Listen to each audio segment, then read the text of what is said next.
खुलुमबाय आंनि मुलुगनां बड' निउस चेनेल साफ्रोमबो नायगिरि बिथांमोननिसिम गोजोन फुंबिलिनि बयनिसिमबो गाहाम हामलायनाय जासिहरनाय जाबाय। आसा खालामो नोंथांमोनहा गासै मोजाङै दं। बे समाव आं नोंथांमोननि सिगाङाव फुंबिलिनि मोननैसो खौरां लाना फैलायबाय। अन्नानै भिडिअखौ स्किप खालामाजासे जोबजासिम नायलांदो। दिनैनि फुंबिलिनि मोननैसो खौरांफोरा जाबाय। गिबि रादाबाव दं ल'कसभा बिसायख'थि 2024 नि थाखाय BPF बिजाथिनि फारिलाइखौ फोसावबाय।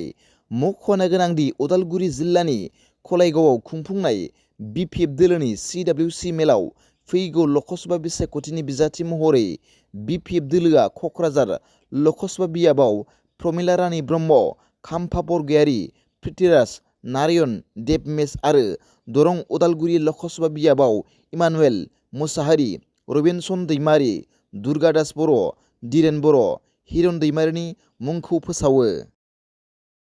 नैथि रादाबाव दं थाखो 6 नि थाखाय गुणोत्सव खुंफिनगोन। बे बाथ्राखौ मिरु एबसुनि आफादगिरि मानगोनां दिपेन बर'आ मैया खौरांगिरिफोरनि सिगाङाव फोरमायनानै बुंदों दि बिथांमोनहा एबसु आरो बर' थुनलाइ आफाद लोगो जानानै गोबाव समनिफ्राय थाखो 6 नि बिगियान आरो सानखान्थि आयदाखौ इंराजिनि अनगायै बर' रावजों गुणोत्सवनि समावबो फरायसाफोरा लिरनो मोन्थाय थानांगौ होननानै दाबि दिखांबोबाय थादोंमोन। बेबायदियैनो मैया शुक्रबारखालि आसामनि सोलोंथाइ मन्थ्रि मानाव गेदेर रनज पेगुजों एबसु आरो बर' थुनलाइ आफादा गोथौ सावरायनाय आरो दान्थे बिदान्थे जालायखांनायनि उनाव थाखो 6 नि बिगियान आरो सानखान्थि आयदायाव सोंथि बिलाइखौ बिलांगुवेल हिसाबै इंराजि आरो बर' खालामना मोननै राव होसिगोन होनना खोथा होदों आरो थिरांथा लादों होनना मिरु एबसुनि आफादगिरि मानगोनां दिपेन बर' बिथाङा खौरांगिरिफोरनि सिगाङाव बुंथिदों।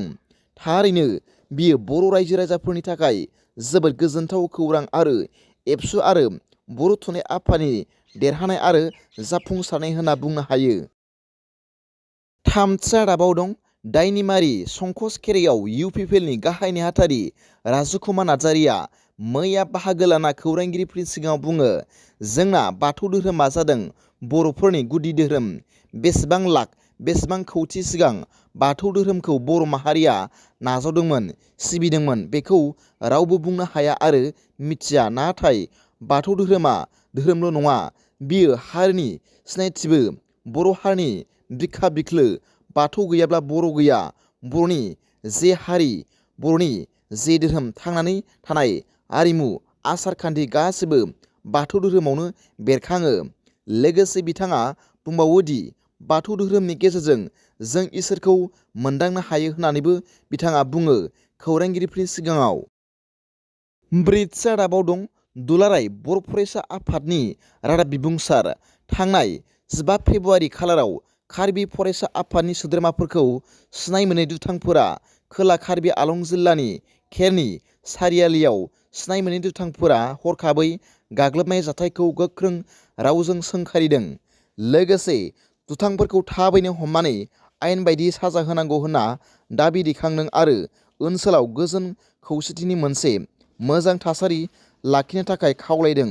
दुलाराय बर' फरायसा आफादा। दिनैनि फुंबिलिनि मोननैसो खौरांफोरा दा बेखिनिल'मोन। भिडिअखौ मोजां मोनदोंब्ला आंनि बे मुलुगनां बड' निउस चेनेलखौ अन्नानै साबस्क्राइब खालाम आरो बेल आइकनआवबो थुनानै ला, जाहाथे आं गोदान निउस आपडेट लानानै फैब्ला नोंथांनियाव सिगांग्रो नटिफिकेसन सौहैयो। दा बेलासिनि रादाबाव नोंथांमोनखौ आंनि बे चेनेलाव गासैखौबो बरायहरनाय जाबाय। गोजोन्थों। एसेनोसै। जै बर' हारिनि जै।